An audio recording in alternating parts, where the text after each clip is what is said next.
Okay, so welcome to some wave practice questions. We're going to just go over some of the answers to these sheets of past exam questions.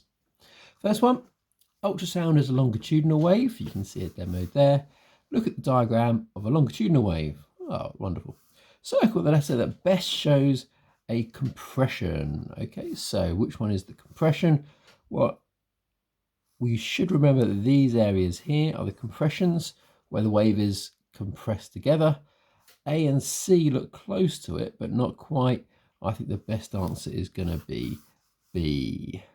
But let's have a look at the question. It says circle the letter, so let's make sure we circle B to do what the examiner says.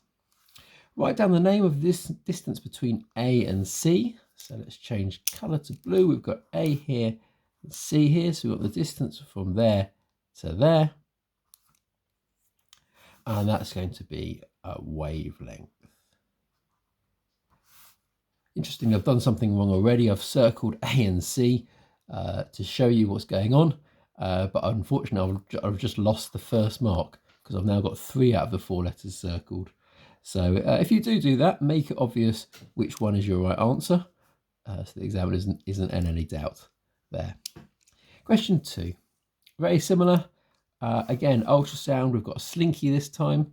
You can demonstrate how an ultrasound moves by using a slinky, and that's what this question is all about. Again, which arrow shows the wavelength on a slinky?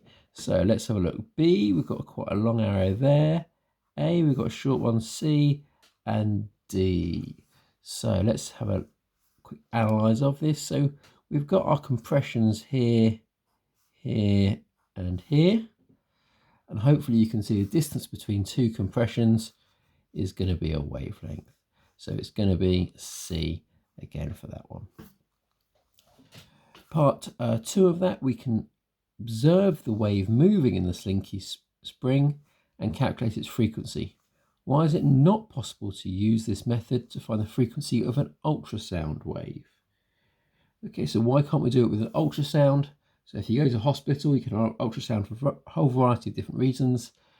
Why can you not see the ultrasound? Well, if you think about it, you can't see the movement of air particles. So I'm going to say you can not see the movement of air particles. Interestingly, if you just said you can't see the wave, you would not get the mark. You need to have the idea that it's the movement of the air particles itself you cannot see. The last one on this question, last question on this page.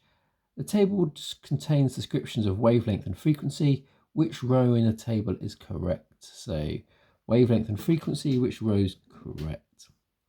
So wavelength, we've got the distance between a peak and its neighbouring trough. Okay, so let's just think about this here. So typically we'd draw a wavelength like this.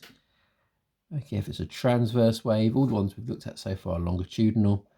The distance between a peak and its neighbouring trough. So there's the peak and there's the trough. So that's half a wavelength. Distance between neighbouring peaks. So the distance between here and here, that is a wavelength. We've got the same one. Oh, hang on a sec. Distance between neighbouring troughs. Okay, so let's put another trough on here. So the distance between these 2 arrows, well, that is also a wavelength. So that one is correct as well. And the height of a wave.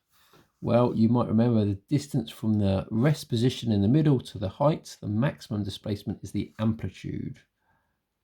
And that is not the wavelength. So it's not A and D. We can cross those 2 off already. Let's go on to this side. Frequency, the number of waves that go past a point a second. The number of waves that go past a point a second. The time period in seconds, the number of waves produced. Okay, so the time period in seconds, well, that is the time period and not the frequency. The number of waves produced, well, that just depends on how long the waves are being produced for. So that's not going to be the answer. We've got these 2, the number of waves that go past a point a second. It's going to be one of those 2. So let's look across. It could be A, but it can't be A on here. It could be B. So the answer's got to be B for the answer for that one.